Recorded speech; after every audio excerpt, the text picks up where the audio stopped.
결혼 4년차 기혼 여성이에요. 저는 27살, 남편은 31살로 저희는 궁합도 안 본다는 4살 차이로 결혼을 했어요. 그래서인지 처음 남편을 소개로 만났을 때부터 지금까지 저희는 아주 잘 지내고 있답니다. 그런데요, 이렇게 사이가 좋은데도 저에겐 걱정거리가 하나 있었어요. 바로 시댁 때문이었는데요. 저는 얼굴도 뵙지 못했지만 시어머니와 시누이는 시아버지가 돌아가시고부터 아들이자 장남이고 오빠인 남편에게 심리적으로 또 경제적으로 의지를 심하게 하셨어요. 다행히 남편이 단호박처럼 자기 집에 되는 것은 되고 불가능한 것은 안 된다고 얘기를 하고 있어 결혼하고 큰 문제는 없었지만 그게 결혼이 1년이 넘어가니 슬슬 저에게도 영향을 끼쳐와서 얼마 전 큰 일이 있었어요. 저희는 다른 부부가 많이 그렇듯 맞벌이를 하고 있어요. 그래서 자연스럽게 각자의 수입은 각자가 관리하고 생활비와 각종 세금은 절반씩, 그리고 양가에 해드려야 하는 기념일 및 용돈 같은 건 각자가 알아서 하자고 결혼 전부터 합의했어요. 남편은 지금까지도 이름만 들어도 아는 대기업에 다니고 있어요. 저는 직원 2명을 데리고 그 동네에서는 제법 큰 약국을 운영하고 있고요. 시댁은 잠깐 언급했듯 시아버지가 돌아가신 후로 수입이 없으셔서 남편이 결혼하고 매달 150만 원씩 보내드렸고 10년 된 30평대 빌라에서 시누이와 살았어요. 그에 반면 저는 친정아버지가 사업을 하시고 부동산 자산이 꽤 있으셔서 시댁에 비해 경제적으로는 여유가 좀 있는 편이신데 제가 현재 운영하는 약국도 친정아빠가 건물 1층에 자리를 내어주셔서 감사하게도 지금 시세에 말도 안 되는 월세를 내며 하고 있죠. 그뿐만이 아니라 저희가 결혼하고 첫 신혼살림을 차린 집도 친정아빠가 미리 사놓으신 서울 강남의 아파트였는데요. 저 못지않게 남편을 좋게 본 아빠가 저희가 결혼하겠다고 인사를 갔더니 신혼집은 내가 마련해뒀으니 자네는 부담 갖지 말고 혜령이란 의논해서 같이 신혼살림 장만해. 대신 가전제품이랑 가구는 이왕이면 돈 더 주더라도 좋은 걸로 사고 첫살림이 좋아야 잘 사는 거야 라며 말씀하셔서 저도 남편도 깜짝 놀랐었어요. 저희 아빠는 남편이 아버지를 여의고 실질적인 집안의 가정으로 살아왔다는 것을 대견해하면서도 측은하게 여기셨죠. 아마 당신도 그런 과거가 있었기에 남편에게 장인어른 이전에 아버지의 자리를 채워주고 싶으셨던 것 같아요. 저는 달리 형제가 없어서 저희 집엔 남편이 사위이자 아들인 셈이었어요. 하지만 반대로 시어머니는 유일한 수입원인 아들을 저와 저희 집에 뺏겼다고 생각하시는지 아니면 대기업 다니는 자기 아들이 저에게 아깝다고 생각하시는지 저만 보면 아우 내 아들이 100배는 아깝지 라는 말을 무슨 추임새처럼 내뱉으셨는데요. 당연히 들을 때마다 기분은 나쁜데 남편이 알아서 그런 말 하지 마. 내가 회사 빼면 뭐 하나 내세울 게 있어? 다른 사람들이 들으면 욕해. 라고 시어머니 입을 막아버리니 달리 그것 때문에 화를 낸 적은 없었어요. 하지만 저와 시어머니의 관계가 이렇다 보니 언제나 시한폭탄을 끌어안고 사는 기분이었습니다. 남편의 여동생인 시누이는 아무리 예쁘게 봐주려고 해도 밉상짓을 일삼았어요. 그러던 중 한 번은 친정 엄마랑 백화점에 갔다가 엄마가 예쁘다며 명품 프라다 가방을 사주셨어요. 그 가방을 본 시누이가 제 가방을 힐끔힐끔 보더니 남편이 잠깐 자리를 비우자 대뜸 이런 말을 하더군요. 언니, 그 가방 솔직히 언니랑 안 어울려요. 왜요? 그 가방은 나처럼 20대 초반이 들어야 간지나는데 언니는 곧 있으면 30이잖아요. 괜히 그거 메고 다니다가 어리게 보이려고 안 달랐다는 말 들어요. 그러지 말고 언니는 돈도 많으니까 다른 거 사고 그거 나한테 주면 안 돼요? 이 가방을 달라고요? 솔직히 언니 신혼여행 다녀와서 나한테 뭐 사다 준 것도 없잖아요. 내 친구 올케들은 면세점에서 명품 가방도 사주고 했다던데. 새 거 사달라고 안 할 테니까 그거나 줘요. 콜? 저는 신우이의 논리가 하도 어이가 없어서 할 말을 잃었어요. 그런데 시어머니는 대답하지 않는 제가 답답하다는 듯 자기 가방도 아니면서 콜, 무조건 콜해 라고 말했고 저는 순간 정색하고 이렇게 말해버렸어요. 미안한데 이 가방은 친정 엄마가 사주신 거라 줄 수는 없어요. 저희 엄마 눈엔 제가 그렇게 어려 보였나 보죠.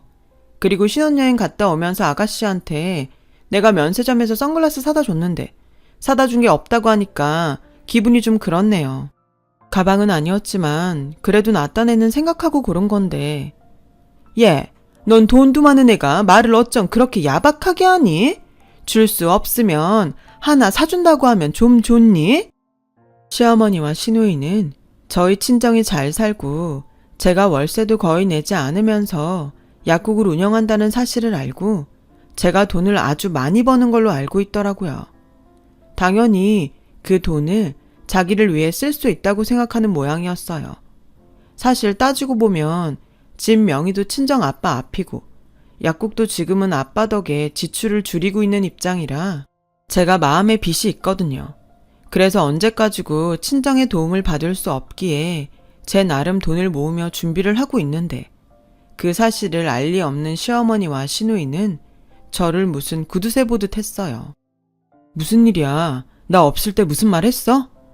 자기야, 그게... 아니다. 얘기는 무슨? 아무 얘기 안 했다. 시어머니는 남편이 돌아와 무슨 일이냐고 묻자 서둘러 아무 일도 아니라는 듯 급히 제 입을 막으셨어요. 이쯤이면 대충 시댁과 저희 부부의 사이를 짐작하실 수 있으실 텐데요. 이렇듯 시어머니와 시누이는 남편 눈을 피해 어떻게든 저에게 돈이면 돈, 물건이면 물건을 얻어가려고 하셨어요. 그래서 저는 시어머니와 시누이 전화가 무섭고 남편한테 말하지 말고 라는 말이 먼저 나오면 자연스럽게 긴장이 되었어요. 그렇다고 남편에게 시시콜콜 시댁의 얘기를 하는 것도 좀 그랬는데 그런 데는 나름의 이유가 있었어요. 저희 남편은 결혼 전부터 아무리 가족이라고는 하지만 자기 어머니도 자기 동생도 버겁다고 했어요. 자립할 생각도 없고 어떻게든 자기한테 의지해서 원하는 것을 손에 넣으려고 하는 어머니와 동생이 싫었다고요. 그렇다고 자기한테 뭘 해주거나 고맙다, 수고했다 이런 소리도 하지 않으면서 그렇게 싫다는데도 데리고 다니면서 돈 계산을 하게 했다고 해요. 그래서 저와 만난다고 했을 때도 시댁에선 달가워하지 않았고 결혼까지 한다고 하니 마치 자신들이 편하게 쓰던 지갑을 잃어버린 듯 그렇게 아들을 장가 보내기 싫어했다는 소리를 나중에서야 남편을 통해 듣게 되었죠. 솔직히 가족이니까 지금까지 참았지 남이면 절대 엮이기 싫어. 그래서 내가 자기한테 늘 창피하고 미안해. 혹시라도 우리 엄마나 석주가 이상한 소리 하면 나한테 바로바로 말해. 내가 자기 신경 쓰이지 않게 알아서 할게. 남편이 미리부터 이런 소리를 하는데 제가 가운데서 시어머니나 시누이의 이야기를 전달하는 게 오죽 조심스럽겠어요. 괜히 저로 하여금 분란이 생기지 않을까 저도 남편이 마음 쓰는 게 싫어서 말을 하지 않게 되더라고요. 하지만 아무것도 모르는 시어머니는 저희가 결혼할 때 뭐 하나 해주신 것도 없으시면서 저에게 그렇게 예단을 요구하셨어요. 예, 이거 네가 뭘 사면 좋을지 모를 것 같아서 내가 적어봤다. 어머니, 기석 씨한테 못 들으셨어요? 신혼집을 저희 아빠가 해주셔서 예단은 따로 안 하기로 했는데. 들었다. 근데 그게 말이 됐니?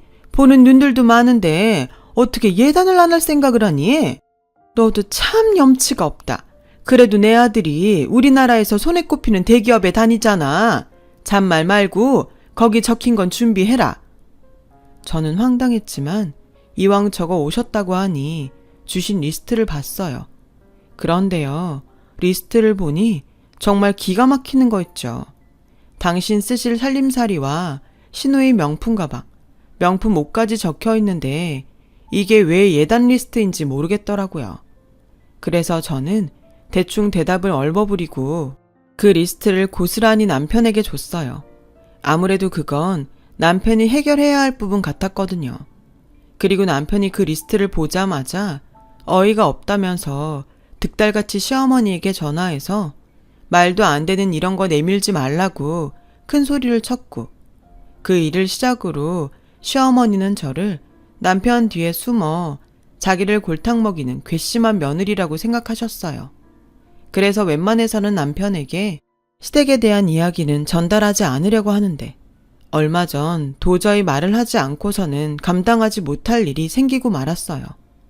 그날은 연락도 없이 무작정 시어머니와 시누이가 제가 있는 약국에 무슨 빚받으러 온 빚쟁이들처럼 들이닥친 날이었고, 여지없이 남편한테는 말하지 말고 따로 이야기를 하자고 하시는데 느낌이 다른 날과 다르게 더 싸하더라고요. 예, 석주가 요즘 연애를 하는데 어쩌면 결혼 얘기도 나올지 모른다고 하더라. 니네가 석주 얘 혼수랑 예단해줄 거 아니면 이번 참에 합가를 하면 어떨까 하는데. 합가요?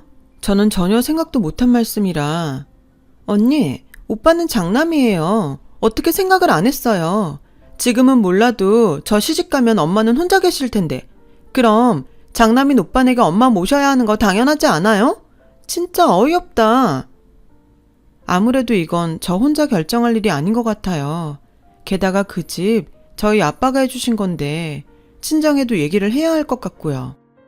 예, 듣자 하니까 너 그 집 니네 아빠가 해줬다고 아주 유세를 떠는구나. 잘난 내 아들 데려갔으면 그 정도는 해야지. 뭐? 친정에 얘기를 해?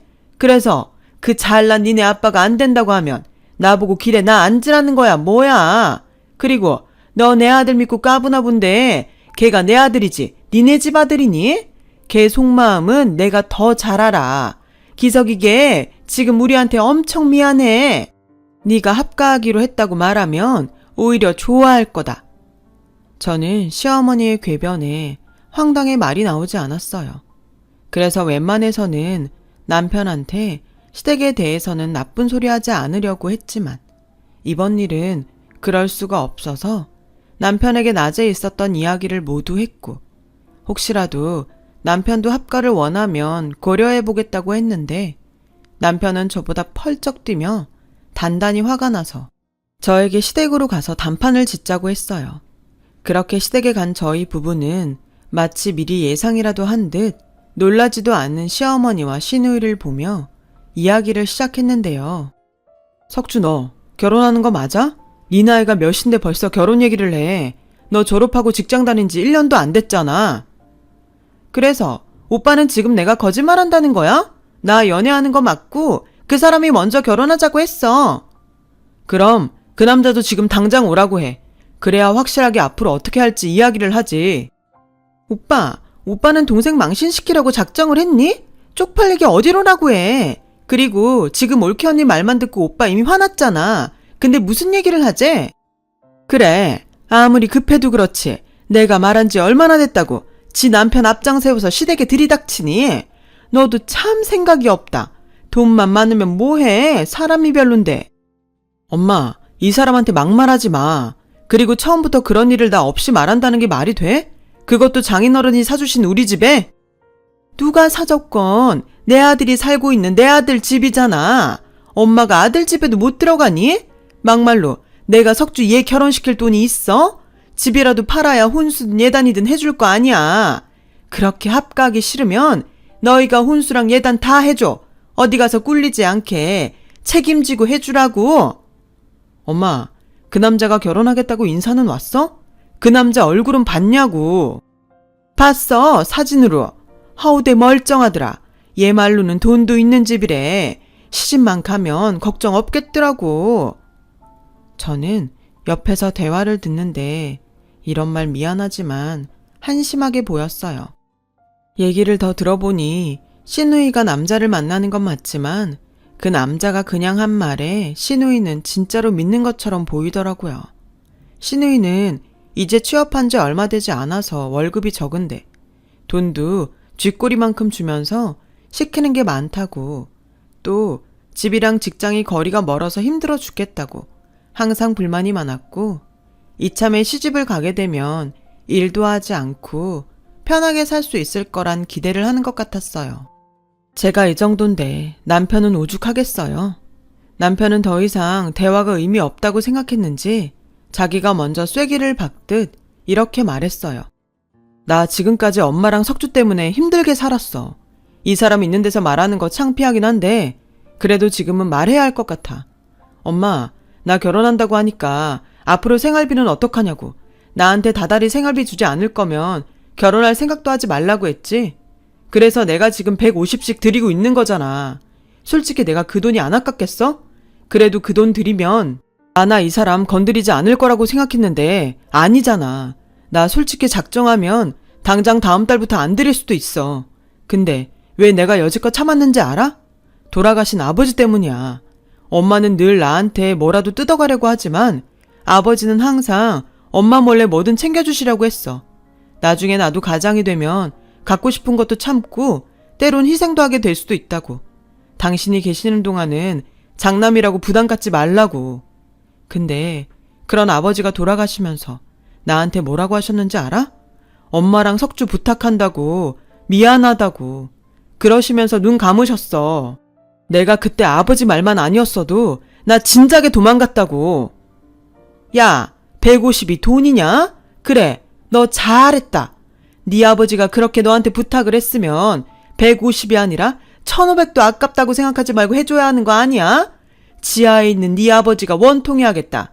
석주에 네가 준 돈으로는 택도 없어서 학자금 대출까지 받았어.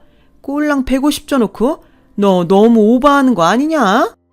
너가 정 학가가 싫으면 석주 빚 네가 갚아주고 앞으로 생활비 300 정도는 줘야 될 것 같다.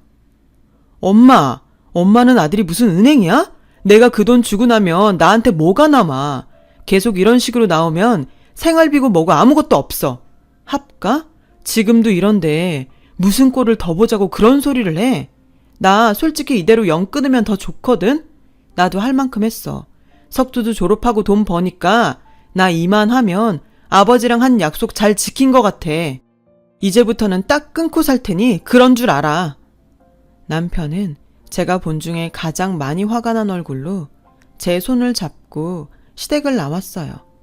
어찌나 화가 났는지 이대로 운전대를 잡으면 위험할 것 같아서 제가 운전을 하고 집에 왔는데 신호에 걸려 남편을 힐끔 보니 남편이 손으로 얼굴을 가리고 울고 있더라고요. 사실 뵙지는 못했지만 남편에게 돌아가신 시아버지가 정신적인 지주였어요. 성품도 고드시고 당신도 힘들지만 당신보다 더 힘든 사람 일에는 발벗고 나서시는 분이었다나 봐요. 그런 아버지가 돌아가시면서 남겨진 가족들을 남편에게 부탁했으니 아마도 남편은 시어머니와 시누이를 떠나 그 약속을 지키고 싶었던 것 같았죠. 저는 집에 와서 남편에게 정말로 가족들과 영 끊고 살 거냐고 물었고, 그러자 남편은 그럴 수만 있다면 얼마든지 그러고 싶은데 자기 식구들은 절대 자기를 놓아주지 않을 거라서 생각이 많다고 하더라고요. 그래서 그날은 남편에게 말도 걸지 않고 본의 아니게 남편 눈치를 보며 지냈어요. 그리고 다음날 설마 또 약국으로 쳐들어오진 않겠지 하며 불안한 마음으로 출근을 했는데 저녁 시간이 되자 시누이가 혼자 약국으로 저를 찾아왔어요. 언니, 저희 엄마 어제 밤새 끙끙 앓으셨어요. 그래서 저 결혼 안 하려고요. 오빠 말대로 제가 결혼한다고 해서 이런 일이 벌어졌으니 제가 안 하는 게 맞는 것 같아요. 아가씨, 어제 오빠도 많이 힘들어했어요. 지금은 아가씨가 직장 생활이 적응도 덜 됐고 안 하던 걸 하니까 힘들 수도 있는데 조금만 참으면 금방 괜찮아질 거예요. 그리고 사람도 1년은 좋게 만나봐야 해요. 너무 모를 때 결혼하고 살면 후회할 수도 있고요. 지금이 얼마나 좋을 텐데. 에이, 그게 말은 쉽죠. 제가 오빠처럼 대기업에 다니는 것도 아니고 언니처럼 전문직도 아니고 제 월급에서 돈을 모은다는 것 자체가 무리예요. 그게 제 현실이고요. 그래서 하는 소린데 저 언니 약국에서 일하면 안 돼요? 우리는 가족이니까 언니가 월급 좀 신경 써주면 저도 엄마한테 생활비도 좀 드리고 그럼 좋을 것 같은데. 저는 신우이의 말을 듣고 속으로 참 가지가지 한다고 생각했어요. 무슨 일이든 진득하게 하는 법이 없는 신우이를 아무리 가족이라도 채용할 마음이 없었거든요. 게다가 신우이는 말하는 투도 생각도 저랑 맞지 않는데 이걸 매일 봐야 한다고 생각하면 벌써부터 머리가 지끈지끈 해오는 것 같았어요. 그래서 저는 신우이의 제안을 거절했고 대신 남편 모르게 학자금 대출받은 건 제가 상환해 줄 테니 그 돈을 시어머니에게 생활비로 좀 드리면 어떠냐고 말했는데요. 신우이는 제 말을 듣고 길길이 뛰며 불같이 화를 내는 거예요. 나는 기껏 생각해서 결혼도 포기하고 언니한테 부탁했는데 언니 정말 실망이에요. 근데 제가 결혼을 하건 말건 엄마는 벌써 부동산에 집 내놨어요. 그러니까 언니는 저 이사 올 준비나 하세요. 오늘 얘기 잘 되면 집에 가서 엄마 설득하려고 했는데 안 되겠네. 아, 빨리 오빠한테 전화해요. 그래야 오빠가 또 울며 겨자 먹듯 생활비 300 준다고 하게. 저게 동생인지 원수인지 지 오빠 힘들 거 뻔히 알면서 저런다는 게 저는 정말 이해도 안 가고 화가 났어요. 그래서 고민을 하다 친정에 갔고 친정 엄마는 제 얼굴을 보자 무슨 일이냐며 물으셔서 저는 하도 답답해서 친정 엄마에게 시댁 합가와 조금 전 신우이 얘기까지 모두 말했어요. 그러자 친정 엄마는 말없이 한숨을 쉬시고는 이렇게 말씀하셨어요. 내가 이런 말 하는 게 안서방한테 미안하긴 한데 내가 언제고 그 여자 그럴 줄 알았다. 니네 아빠도 그러더라. 안싸두니 안서방을 자식으로 보는 게 아니라 돈줄로 보는 것 같다고. 솔직히 엄마는 그래서 너 결혼까지는 하지 않았으면 했는데 안서방이 너무 사람이 좋아서 안서방만 보고 결혼시켰다. 너 속상하겠지만 안서방한테는 별말 하지 마. 엄마랑 아빠가 상의하고 무슨 수를 내든가 해야지. 너희는 자식이니 함부로 해도 우린 사돈이니 함부로 하진 못할 테니까. 엄마, 미안해. 잘 사는 모습 보여줘야 하는데. 너희가 잘못한 것도 아닌데 뭘 미안해. 힘든 일 있으면 엄마 아빠한테 의지해. 괜히 말도 안 하고 너희끼리 소갈이 하는 게 더 불효야. 너도 그렇고 안서방도 우리한테는 자식인데 당연히 엄마 아빠가 나서야지. 저는 엄마 말에 힘을 얻고 집으로 돌아왔어요. 그리고 모처럼 우리 서방 맛있는 음식이라도 해줘서 기운 내게 해주고 싶었는데 그날 남편이 더는 저에게 피해주고 싶지 않다며 이혼 서류를 가지고 왔더라고요. 이런 선택을 하고 싶지는 않았는데 석주한테 엄마가 집 내놨다는 말을 들었어. 아마 그 성미에 그냥 밀고 들어올 작정인 것 같은데 나 더 이상 자기랑 자기 부모님한테 패키치고 싶지 않다. 우리 이혼하자. 아무래도 이게 최선인 것 같아. 나 같은 사람은 처음부터 결혼 같은 건 하면 안 되는 거였어. 자기야, 이게 말이 된다고 생각해? 우리 둘이 좋아서 결혼했는데 왜 이혼을 우리 문제가 아닌 다른 이유로 하재? 이건 아니지. 우리 가족이잖아. 패키치는 게 어딨어. 오늘 우리 엄마가 그러더라. 자기도 자식이라고. 오히려 이러는 게 나는 더 서운해. 그날 남편도 저도 얼마나 울었는지 몰라요. 그리고 남편한테서 오늘 낮에 저희 아빠가 갑자기 점심이나 같이 먹자고 하더니 괜찮다고 사양을 해도 신용카드를 한 장 주시더래요. 남자가 주머니에 돈 없으면 어쩐지 기가 죽고 그래. 듣자 하니 집에 생활비도 보낸다며. 이거 들고 필요할 때 써. 사용 내역 나한테 안 오게 했으니까 괜히 눈치 볼 것도 없어. 갖고 싶은 거 있으면 장인어른이 사주셨다 생각하고 써. 가끔 그 돈으로 혜령이한테 기분도 내고. 여자들은 그런 추억으로 사는 거거든. 저 괜찮습니다. 마음만 받을게요. 지금도 너무 많이 받고 있어서 죄송해요. 내가 주고 싶어서 주는 건데 뭘 죄송해. 난 아들이 없어서 자네가 있어서 너무 좋아. 이제 목욕탕 가도 자네랑 같이 남탕에 가면 되잖아. 여자들은 씻는데도 오래 걸리고 그거 혼자 기다리면서 심심해 죽겠다고 생각했는데 이젠 자네가 있어서 얼마나 좋은지 아나?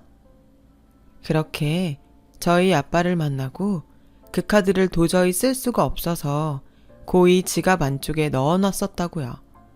그 와중에 저를 만나고 헤어진 시누이가 지 분에 못 이겨 남편에게 시어머니가 집을 내놨고 저에게 합가 준비를 하라고 했다고 말을 했다는 거예요.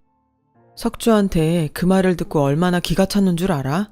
피 하나 섞이지 않은 아버님은 날 아들 생긴 것 같다고 뭐든 해주시려고 하는데 정작 내 진짜 가족은 내 등에 빨대를 꽂잖아. 난 전생에 나라를 팔아먹었나 봐. 그 반대인 것 같은데 전생에 무슨 덕을 쌓았길래 나랑 우리 엄마 아빠를 만났어? 기다려봐. 자기한테는 미안한데 아까 나도 하도 답답해서 엄마한테 얘기했거든. 엄마가 아빠랑 상의해서 답을 주겠대. 자기 자존심 상할 것 같아서 말 안 하려고 했는데 이번 한 번은 염치 없어도 우리 집 도움 받자. 그리고 다시는 이런 거 가지고 오지 마.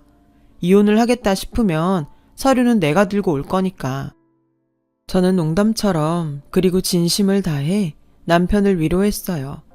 그리고 며칠 후 시어머니는 당신 집이 팔렸다며 이사 날짜를 저에게 통보하셨고 저는 친정엄마가 시킨 대로 알겠다고 했어요. 무슨 꿍꿍이야? 어쩐 일로 순순히 알겠대? 아무튼 나랑 석주 들어갈 방 2개 비워놔라. 설마 한 방 쓰게 할 생각이면 어림없다. 그리고 내가 쓰던 것들은 다 낡아서 버리고 갈 거니까 네가 알아서 가구도 좀 사고 방도 좀 꾸며라. 너 시집 올 때 집 해왔다고 아무것도 안 했잖아. 이번 기회에 그거 한다고 생각해.